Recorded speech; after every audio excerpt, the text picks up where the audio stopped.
ধানমন্ডি থেকে সাবেক প্রধান বিচারপতি এবিএম খায়রুল হক গ্রেফতার, নেওয়া হয়েছে ডিবিতে, আদালতে হাজির করা হতে পারে আজ। মাইলস্টোন ট্র্যাজেডিতে প্রাণহানি বেড়ে ৩২, দগ্ধ ৮ জনের অবস্থা আশঙ্কাজনক, পর্যবেক্ষণে সিঙ্গাপুরের বিশেষজ্ঞ দল। গভীর রাতে হাসপাতালে প্রয়োজনীয় স্বাস্থ্য পরীক্ষা শেষে বাসায় ফিরেছেন বিএনপি চেয়ারপারসন বেগম খালেদা জিয়া।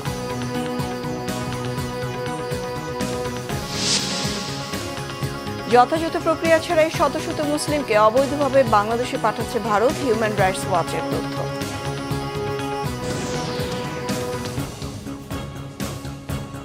দেখছিলেন ক্রাউন সিমেন্ট সংবাদ শিরোনাম, এবার বিস্তারিত। রাজধানীর ধানমন্ডি এলাকা থেকে সাবেক প্রধান বিচারপতি এবিএম খায়রুল হককে গ্রেফতার করেছে পুলিশ। বৃহস্পতিবার সকাল ৮টার দিকে ডিবি পুলিশ এবিএম খায়রুল হকের বাসা থেকে তাকে গ্রেফতার করে। ডিবির যুগ্ম কমিশনার মোহাম্মদ নাসিরুল ইসলাম বিষয়টি নিশ্চিত করেছেন। তাকে ডিবি কার্যালয়ে রাখা হয়েছে।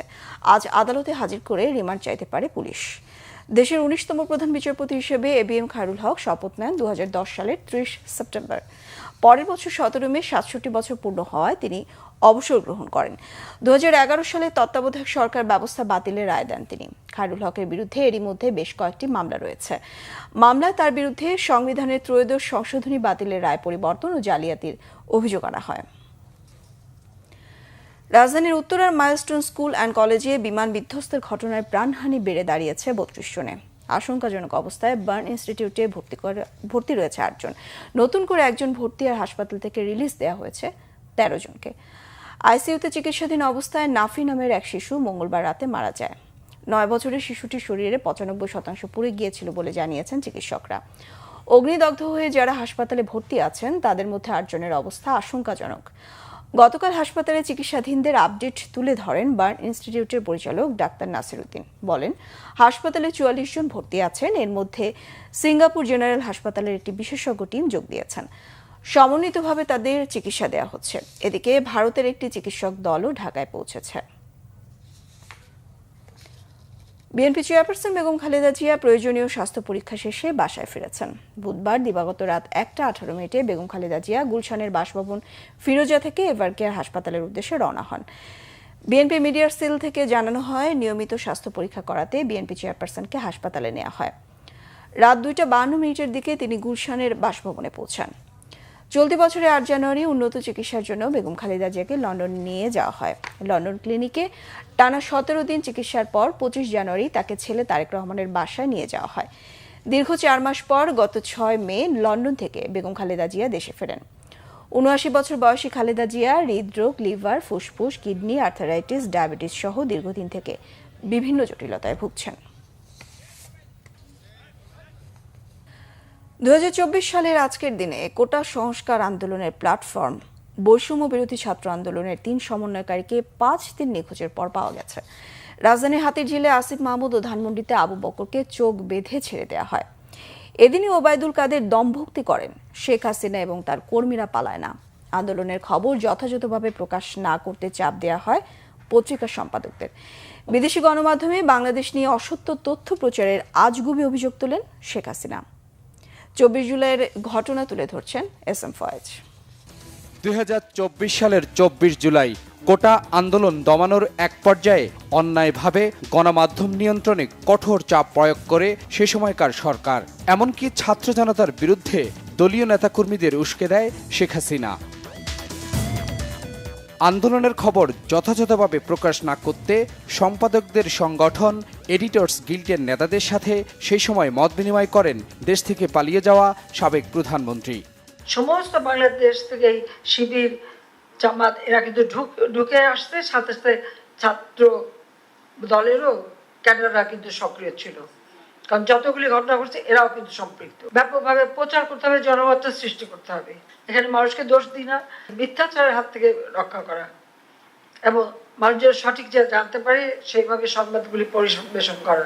আমরা যেন একসঙ্গে একত্রিতভাবে একটা ঐক্যবদ্ধ ভূমিকা পালন করতে পারি। গান পাউডার দিয়ে পুড়িয়েছে, এটা একদম দেখলে বোঝা যায় প্রত্যেকটা এলাকায়। তাদের পুরো টার্গেট ছিল রাষ্ট্রকে অগেচ প্রমাণ করা। কোমলমতি ছাত্রদের আন্দোলনকে কেবলমাত্র ঢাল হিসাবে ব্যবহার করে এটা মূলত জামাত, শিবির অন্যান্য ইসলামী জঙ্গি, বিএনপি এবং আমাদের ১/১১-এর কুশীলবদের যে ষড়যন্ত্র, সেটা কিন্তু এখন ফুটেজ দেখলেই স্পষ্ট।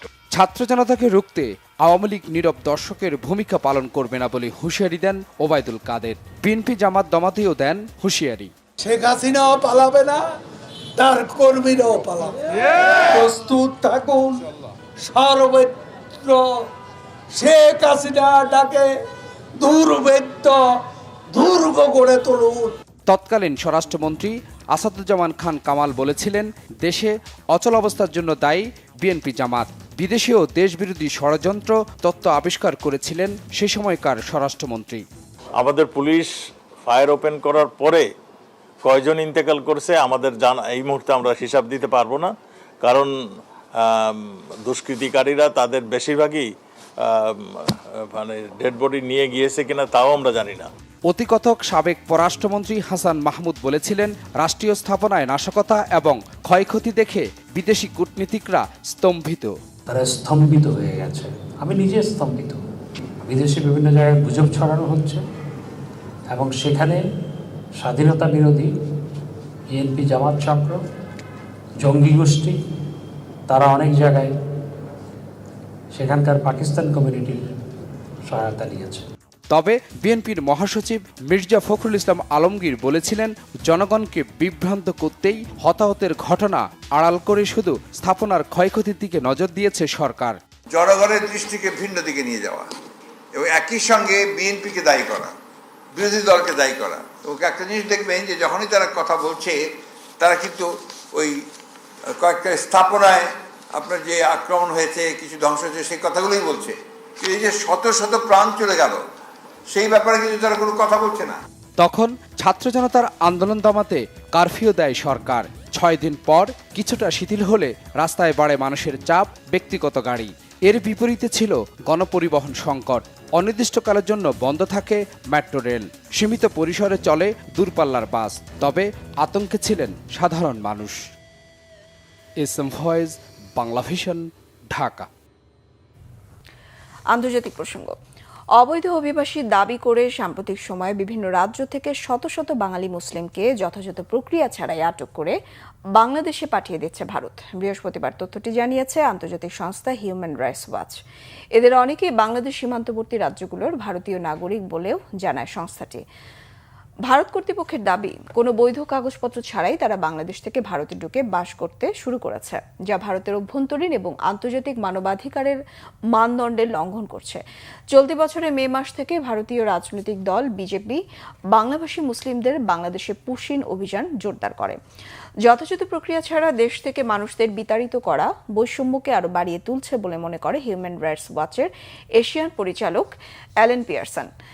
এখনও পুশিন করা ব্যক্তিদের নির্দিষ্ট সংখ্যা জানায়নি ভারত সরকার। তবে বর্ডার গার্ড বাংলাদেশ জানিয়েছে ৭ মে থেকে ১৫ জুনের মধ্যে ১৫০০ জনেরও বেশি মুসলিম পুরুষ, মহিলা এবং শিশুকে বাংলাদেশে পুশিন করা হয়েছে, যার মধ্যে মিয়ানমারের অন্তত ১০০ জন রোহিঙ্গা শরণার্থীও রয়েছে। এই ছিল এখনকার মতো। পরের সংবাদ সকাল ১১টায় দেখার আমন্ত্রণ রইল। এছাড়া বাংলা ভিশন সংবাদ ও সংবাদ সংশ্লিষ্ট অনুষ্ঠান দেখতে ভিজিট করুন www.bbnews24.com ও facebook.com/bangladesh সাবস্ক্রাইব করুন youtube.com/bangladesh সঙ্গে থাকায় ধন্যবাদ সবাইকে।